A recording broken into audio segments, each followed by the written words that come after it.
Чоң объемдо материал жетишсиз болду. Экинчи очередде күндүн суугу, үчүнчү очередде коопсуздук. Ушуларды таап, анан материал таап бүтүргөнчө бир ай, ушинтип бир ай созулуп кетти да.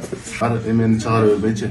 Паниканы, башканы, жанагы провокацияларды уюштура бербей, бир аз сабыр кылып турсак, бардык жумуштар бүтөт да. Бул жерде оңой болгон жок да, ушунча эмгек да бул жердечи. Бардыгы бизге окшоп эмгектенип атат.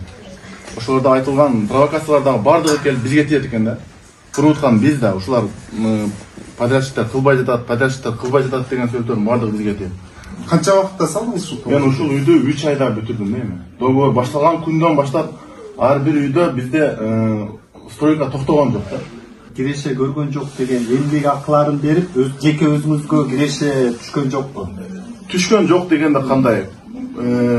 Бул жерде биздин биринчи максатыбыз бул жерде пайда көрөлү деген эмес, элдин жабыркаганын көрүп турабыз, өзүбүз баткенден болобуз. Бажокту көрүп туруп анан биринчи максатты пайдага койсок болбойт да. Ушунча суммага эсептедик, бүтөбүз, бүттүк да мына. Максат пайда көрүү эмес. Эми көрбөдүк деп айтпайт эч кимчи. Аз да болсо өзүбүздүн тирлигибиз өттү, бизде да бала чака бар, башка бар дегендечи. Бир аз тирлигибиз өттү, бирок негизги максат ушул жерде акчанын 90-95%га чейин бардыгы ушул үйгө жумшалды да. Өтө арзан баада бүтүрдүк десек болот.